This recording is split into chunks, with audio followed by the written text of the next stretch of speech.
नमस्कार, आपके साथ मैं हूं तेजस्वी चंडोक नैयर। लगातार IBN 7 आप तक पहुंचा रहा है जम्मू कश्मीर का पल पल का अपडेट, जहां पे कुदरत की सबसे बड़ी आफत आई हुई है। बाढ़ का कहर झेल रहे जम्मू कश्मीर की हालत अभी भी खराब है। हालात बद से बदतर होते जा रहे हैं। सेना, NDRF और स्थानीय प्रशासन पूरी ताकत के साथ हालात को काबू में करने की कोशिश में जुटा हुआ है। अब तक 47,000 लोगों को सुरक्षित जगहों पर पहुंचाया गया है, लेकिन अभी भी लाखों लोग बाढ़ में फंसे हुए हैं। सिर्फ श्रीनगर में ही करीब 7 लाख लोगों को मदद का इंतजार है। फोन लाइनें ठप हैं, आपको अपनों का अता पता नहीं है। ऐसे में IBN 7 आपको बाढ़ की पल पल की जानकारी दे रहा है। सबसे पहले आपको ले चलते हैं श्रीनगर और देखते हैं वहां के हालात।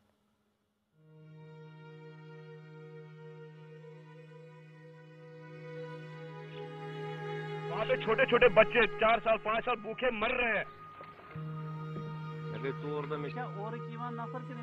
जम्मू कश्मीर रो रहा है, श्रीनगर रो रहा है।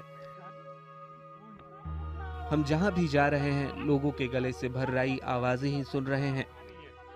पुरुष आसानी से नहीं रोते, लेकिन उनकी आंखें भी भरी हुई दिखती हैं। इनकी बेबसी देखकर कलेजा कांप जाता है। जो यहाँ है वो भी असुरक्षित हैं। जिनके अपने राज्य के किसी और इलाके में फंसे हुए हैं वो भी असुरक्षित हैं। हमें श्रीनगर के ही परशाई बाग इलाके में रहने वाली माई मोना मिली। उनकी बात शायद आप नहीं समझ पाए, लेकिन उनका दर्द कलेजा चीर देता है।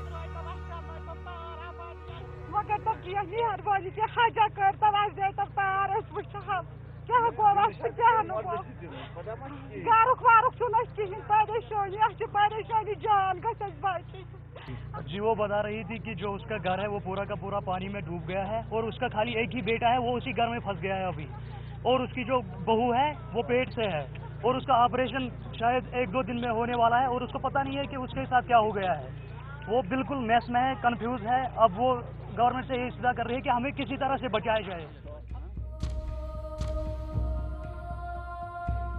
नदी में बदल चुके शहर और उसके आसपास के इलाके की 7 लाख की आबादी जिंदगी की भीख मांग रही है। अपने लिए सिर्फ एक बोट मांग रही है ताकि वो लोगों को बचा सके, अपने बच्चों को बचाकर किसी सुरक्षित इलाके में ले जा सके। हमें बोट चाहिए, हमें बंदे नहीं चाहिए, हमें खाली बोट से हम खुद निकाल सकते हैं। मेरा भाई बाटमालू में है, भाई भी है, उसका कुछ अता पता नहीं। एक मंजिल है उसके पास, बहन है, 2 बहनें खानपुर में, उसके छोटे छोटे बच्चे हैं, उसका भी एक ही मंजिल है। जहाँ चारों तरफ सिर्फ पानी ही पानी है, आंखें भी पानी से दिन रात भीगी हुई हैं। वहां सहारा मिल रहा है तो बस सेना के जवानों का, जो रात दिन जान की बाजी लगाकर लोगों को बचाने में जुटे हुए हैं। श्रीनगर में सेना लगातार लोगों को बचाकर सुरक्षित स्थानों पर ले जा रही है। इस आफत की घड़ी में ये लोगों के लिए किसी देवदूत से कम नहीं। हमारे दिमाग में बस इतना ही रहता है कि हमें इन लोगों को बचाना है, रेस्क्यू करना है, बस यही हमारी ड्यूटी है। वही हमारे दिमाग में रहता है, इनको जल्दी से जल्दी हम सेफ जगह पर ले जाएं। चौथे दिन आप आए, स्टेट गवर्नमेंट की तरफ से हमें किसी ने पूछा तक नहीं। एयरफोर्स का हम बहुत शुक्रगुजार है जो आए और जिनको हमने बोलना भी नहीं पड़ा, हाथ भी नहीं लगाया, लेकिन ये खुद उतरे इधर, ये हम बड़े ही शुक्रगुजार हैं। एक तरफ घाटी में देवदूत बनी सेना के लिए लोगों के दिल से सराहना निकल रही है, तो वहीं हालचाल जानने पहुंचे नेताओं को विरोध का सामना करना पड़ रहा है। कांग्रेस नेता सैफुद्दीन सोज जैसे ही एयरपोर्ट्स के रिलीफ कैंप में लोगों की सलामती के बारे में जानने पहुंचे, उन्हें भारी विरोध का सामना करना पड़ा। किसी तरह सोज वहां से निकलने में कामयाब हुए। I am trying that. You see, leave this anger apart because they are suffering. So they find me a contact with the government. Srinagar में बड़े पैमाने पर राहत कार्य हो रहा है, लेकिन जिस तरह के बदतर हालात हैं उसे देखते हुए लगता नहीं कि सब कुछ जल्द ही सही हो पाएगा। Bureau report, IBN 7। और जम्मू की बात करें तो वहां पर भी बाढ़ ने खासी तबाही मचाई हुई है। कई इलाकों में बाढ़ के पानी ने घरों को उजाड़ कर रख दिया है। आपको दिखाते हैं कुछ ऐसी तस्वीरें जिसमें एक गांव पूरा का पूरा तबाह हो गया है। कटरा से 30 किलोमीटर दूर बसे सेरी गांव के 25 घर लैंडस्लाइड के चलते पूरी तरह से दब गए हैं। कुछ घर तो बहकर चिनाब नदी में चले गए, जबकि बाकी के घर टनों मिट्टी में दब गए हैं।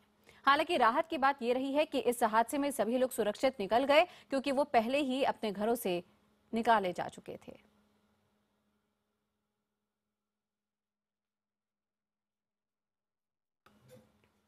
और बाढ़ ने घाटी में भयानक तबाही मचाई है। सैकड़ों गांव अभी भी पानी में डूबे हुए हैं। IBN 7 लगातार आपको कश्मीर और जम्मू के बाढ़ की हर खबर से रूबरू करवा रहा है। ताज़ा जानकारी के लिए सीधे रुख करते हैं जम्मू में मौजूद हमारे संवाददाता पवन शर्मा का। पवन, जानना चाहेंगे इस वक्त क्या ताज़ा हालात वहां पर?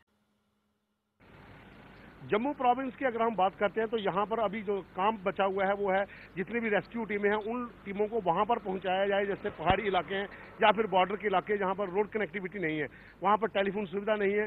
जो खबरें अभी वहाँ पर आ रही हैं, अभी सुबह ये खबर आई थी कि कटड़ा से 30 किलोमीटर दूर एक सेरी गाँव है, वो 3 दिन पहले पूरा गाँव बह गया था। हालांकि वहाँ पर नुकसान नहीं हुआ था, लोग बच गए थे, लेकिन मवेशी और उनका पूरा सामान बह गया था। आहिस्ता आहिस्ता अब जो जहाँ पर कनेक्टिविटी हो रही है वहाँ से खबरें आना शुरू हो गई हैं कि कहाँ पर कितना नुकसान हुआ है। हालांकि कश्मीर घाटी में अभी भी वहां पर काफी दिक्कत है, टेलीफोन सुविधा वहां पर नहीं है। लेकिन जम्मू प्रोविंस की अगर हम बात करते हैं, राजौरी, पुंछ, उधमपुर, खास करके इन पहाड़ी जिलों के जो दूर दराज के इलाके हैं पहाड़ों पर, वहां पर अभी भी दिक्कत बनी हुई है। उधमपुर का जो पंचारी गांव था वहां पर जो लैंडस्लाइड हुआ था, 40 के करीब लोग जो दब गए थे, वहां पर अभी भी रेस्क्यू ऑपरेशन चल रहा है, लेकिन सिर्फ 8 ही शव वहां से मिल पाए हैं, लेकिन बाकी शव अभी नहीं मिले हैं। तो दूसरी हम बात करते हैं कि जम्मू के जो मैदानी इलाके हैं, जो बॉर्डर के इलाके हैं, वहां पर अभी भी रोड कनेक्टिविटी कई इलाकों में नहीं है। हालांकि सेना वहां पर लगी हुई है, पुलों का काम चल रहा है, रोड बनाए जा रहे हैं ताकि उन लोगों तक पहुंचे जा सके जो आई बाढ़ में फंसे हुए थे और उनका काफी नुकसान वहां पर हो गया था। फिलहाल रेस्क्यू ऑपरेशन अभी भी जम्मू प्रोविंस में जहां पर चल रहा है, NDRF की टीमें हैं, SDRF की टीमें हैं, भारतीय सेना है, वायु सेना है, इनकी लगातार सॉर्टीज चल रही हैं। कश्मीर से वहां से जो लोग फंसे हुए थे जम्मू के, उनको वहां से रेस्क्यू करके जम्मू लाया गया है। जो जम्मू के जहां other parts of the country लोग वहां पर गए हुए थे घूमने के लिए, या फिर बच्चे वहां पर गए थे ट्रेनिंग के लिए, उन सब लोगों को वहां से एयरलिफ्ट करके जम्मू एयरपोर्ट कल रात लेट नाइट तक वहां पर एक फ्लाइट आई है, जिसमें काफी लोग जो वहां पर फंसे हुए थे उनको जम्मू में लाया गया है। जी पवन, तमाम जानकारी के लिए आपका बहुत बहुत शुक्रिया।